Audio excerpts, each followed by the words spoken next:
Hi everyone, welcome back to the Nexus Hub.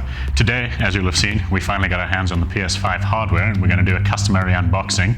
To go along with that, we've also brought the last three generations of Sony's PlayStation, the exceedingly chunky PlayStation 2, the original model, the extra chunky PlayStation 3, also an original model, and previously Sony's biggest console, and then finally their considerably slimmer PlayStation 4.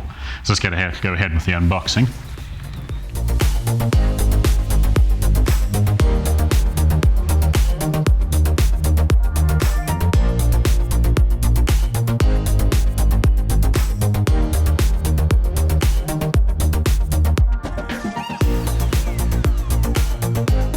And there you have it, an absolutely massive piece of hardware.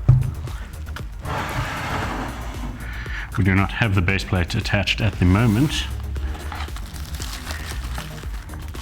We have the new DualSense gamepad, as well as all the required cabling.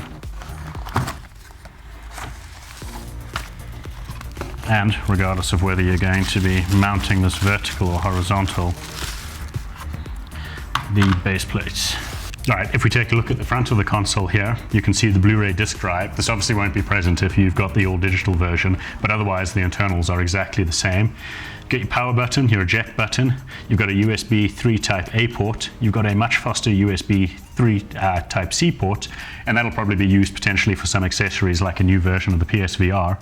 It is a little bit difficult to see, but on the inside, between the bulk of the unit and the cover plates, you have the intake vents, and all of that's drawing in air thanks to a massive 120mm fan on the inside. And then if we rotate the console around, all that air is being vented out the back. And if we look here, you can see a few more I/O ports. You've got another two USB 3 Type A ports, your Ethernet cable, your HDMI out to your TV, and a simple figure-of-8 power cable, the PSU being internal. Now, there's two ways to mount this. You can either mount it vertically, in which case you would be using the base plate. What you do is extract a small screw that conveniently tucks away on the inside when it's not being used, and then you will mount the console onto the base plate and simply screw it in through a small cover that you would remove there.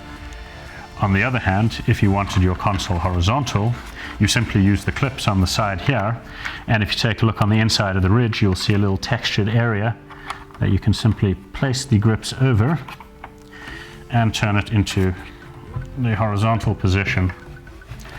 And so you can mount it horizontally as well if you want it. So a quick thing to mention, we might as well go through the internals of the PS5. So what you're looking at is a Zen 2 CPU clocked at 3.5 gigahertz, and you've got a 10.28 teraflop GPU, also clocked highly. Perhaps most interestingly for people is that both the GPU and the CPU use variable frequencies. So your PS5 is going to be dynamically adjusting its frequencies based on load, and that's going to help keep the power draw stable and reduce the total power draw of the console. Additionally, you've got 16 gigabytes of GDDR6 RAM. Internal storage is an 825 gigabyte custom SSD, although your effective storage space will be about 660 after you've taken up the OS. You can attach an external USB drive for storage, and perhaps most importantly, although it's not immediately available at launch, if you remove these covers, which can be done manually without any tool, you can eventually get access to an NVMe slot so you can expand your storage space yourself just as soon as Sony actually certifies some high-spec SSDs that you can use.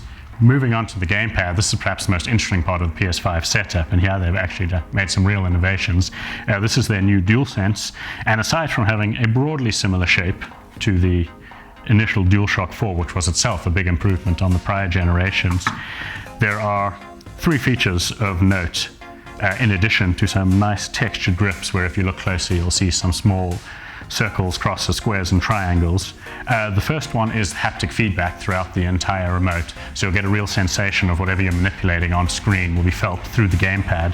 Secondly are the triggers, which are now adaptive, allowing the gamepad to apply variable degrees of force, which can be used just to aid immersion depending on the activity of the game, so you'll get greater resistance when pulling them depending on the activity. And secondly, the light bar that was always fairly prominent and on the top of the remote is now integrated in the sides of the pads, so you're not going to see it reflected in your TV, and it's not going to be very visible to you while you're playing and distract you. But other than that, just a fantastic iteration of the developments that they already made with the DualShock 4.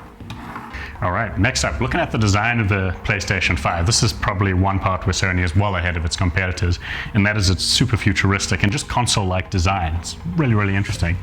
So I think for a vast majority of people, you'll probably want the console upright, not only because it takes up a hell of a lot less space, but also it seems to be designed with this purpose in mind, with this fantastic V-shape out the front.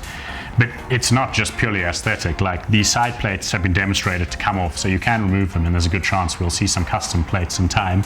But they also serve a purpose of basically guaranteeing that there's space between whatever surface you're mounting your console and sufficient airflow into the vents that I pointed out earlier. In addition, when the console starts up, you have your iconic blue PlayStation light running up the front.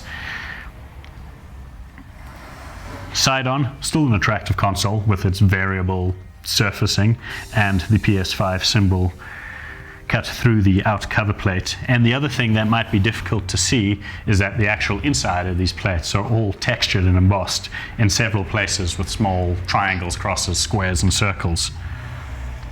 All right, so the PS5, quickly going through some of the things I absolutely love about the design. First and foremost is just it looks super futuristic and it looks like a console. Like, there's no doubt if you put this up in your gaming room, you can put it up where you can display it and people will be like, what the hell is that? Or hopefully they know what it is. But you know it's a gaming console, it looks cool, it's gonna stand out amongst your other electronics. The second thing I like about it is ultimately, like, Sony has always been very cool with their engineering, and it's all this like small details such as the vents on the inside to make sure that, you know, someone can't obscure it. If you take off the cover plates, there's things like the slot where you can expand with NVMe storage, and there's even small ports that you can vacuum to try and get dust out of your console.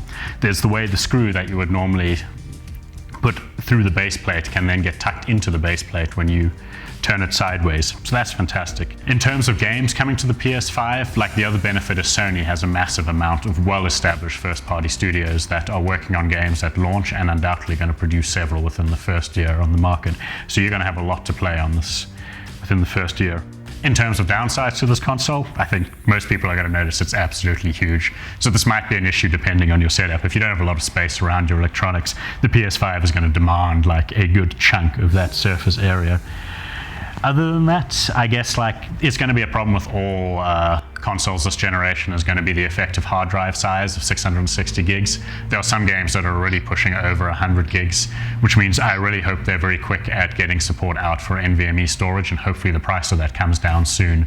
Because, yeah, I imagine like a few years in, once we've got 100 plus gig games becoming the standard, it's going to be really difficult to manage a large library on any of these consoles with their default storage space.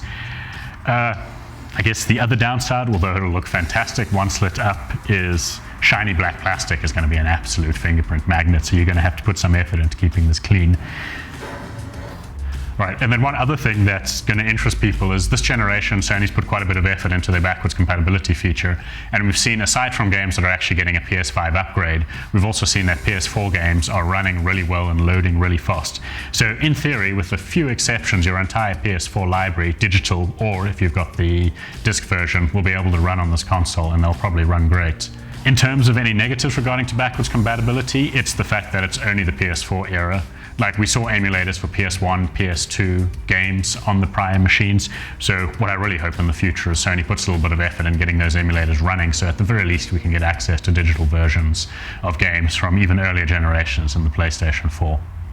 Positive or negative, depending on how you look at it, this is a premium piece of hardware, and we know that PlayStation studios can produce incredible games on the hardware they've got. For the disc version, you're going to be paying $11,999, or if you're looking for a cheaper option and you have a digital library primarily, you can get the discless version for $9,999.